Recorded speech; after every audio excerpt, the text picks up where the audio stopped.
Esse vídeo faz parte do trabalho de conclusão de curso de formação em psicanálise pela Associação Brasileira de Filosofia e Psicanálise, intitulado em Os Reflexos do Complexo Edipiano no Adulto Neurótico Obsessivo, sob a orientação de Paulo Emanuel Ribeiro Machado, psicanalista. O presente artigo trata-se de um estudo bibliográfico sobre a estrutura neurótica obsessiva e as principais características do comportamento baseado em rituais, pensamentos, fantasias recorrentes, desafios imaginários e a negação do desejo, que acaba por transformar a existência cotidiana no universo hostil no sujeito que possui essa estrutura clínica. Estudar o ser humano nunca foi uma tarefa fácil. Estudar o desejo parece ser muito mais difícil, desafiador. Compreender o universo hostil de um indivíduo que tem a estrutura clínica obsessiva é o maior interesse desse trabalho. Freud, ele apresenta nas suas investigações acerca do funcionamento da psique que o desejo do indivíduo neurótico ele é recalcado. Através da censura, Freud afirma que só é possível a satisfação parcial.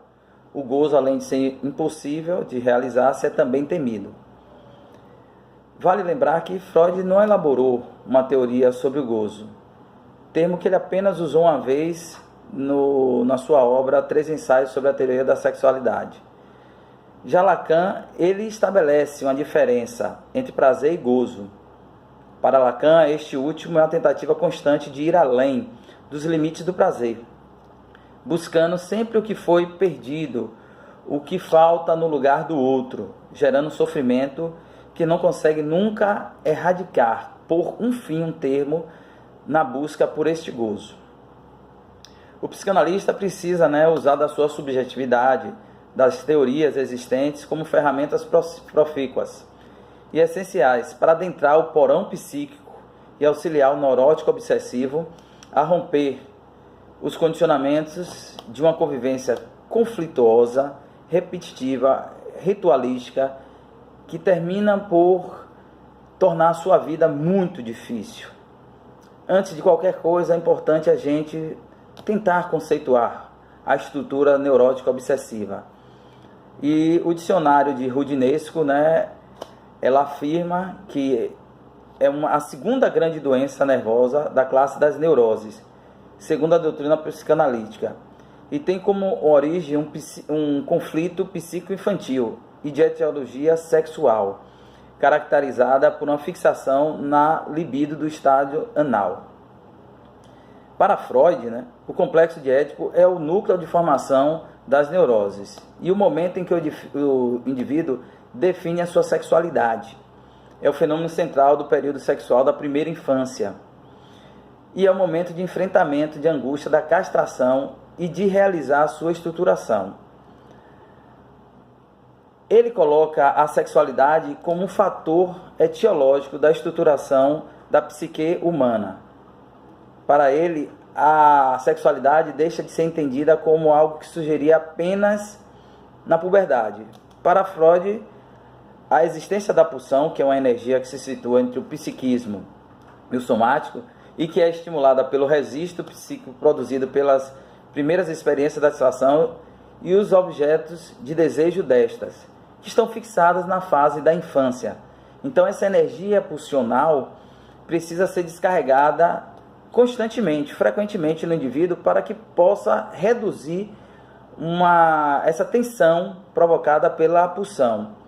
E essa pulsão sexual ela é existente no infante, diferente do que se achava que a energia sexual só despontava no homem na época da puberdade. Não, a criança traz essa energia pulsante que é a busca pela satisfação, que nada mais é do que uma repetição de uma satisfação já vivenciada por ele. E Dor, ele entende que o indivíduo obsessivo toma para si a postura de defensor da legalidade e depreende uma luta contra o seu desejo de transgredir, além de desenvolver a necessidade de criar situações imaginárias de adversidades só para enfrentar esse desafio.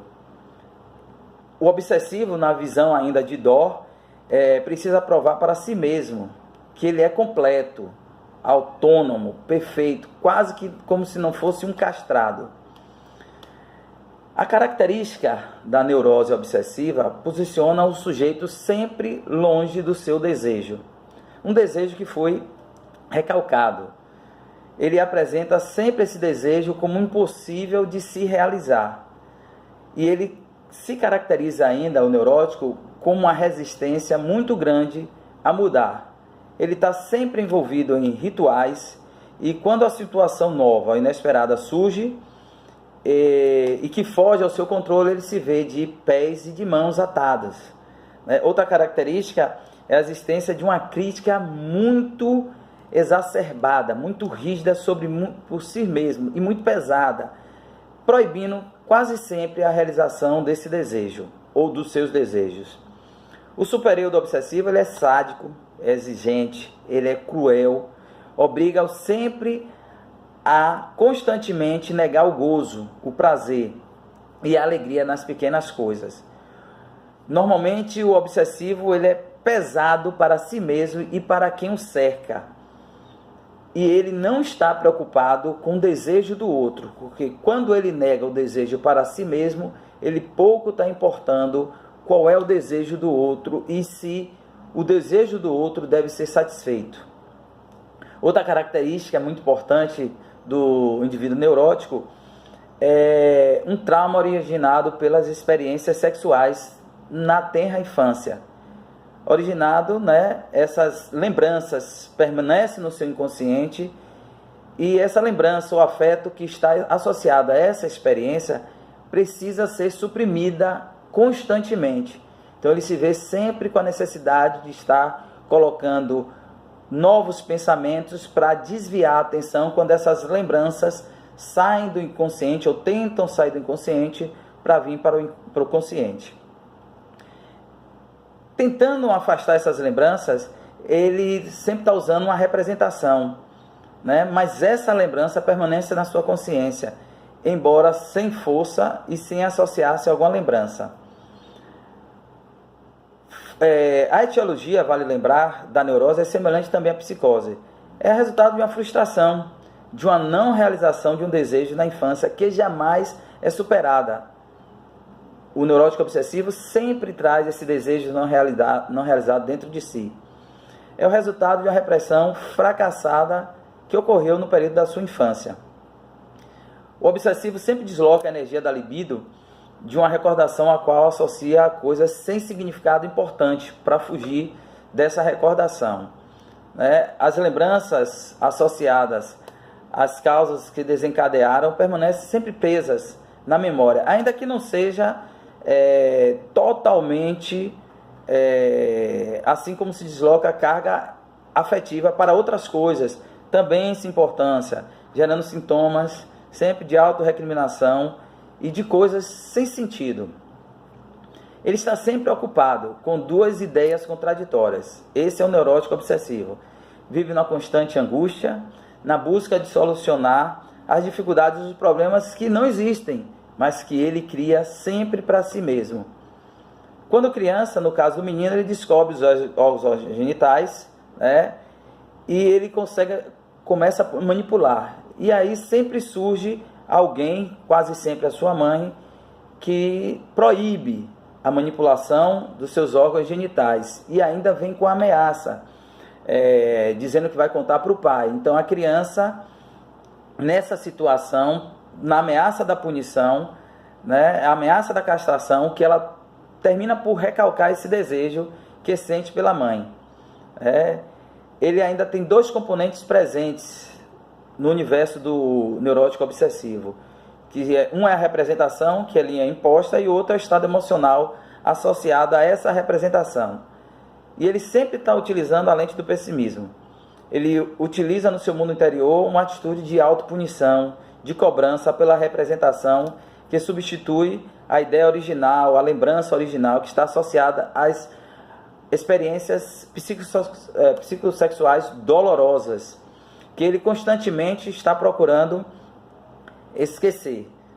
Vale ressaltar que Dó ainda disse que os obsessivos vivem um período de nostalgia que não tem fim, considerando os nostálgicos do ser, e apoia-se sempre na lembrança, na relação que manteve com a mãe, além de conscientemente pressentir que ele foi amado em demasia pela mãe nos primeiros tempos de vida, né? Ainda que foi também seduzido por uma mulher ou por ter sido violado por essa mulher.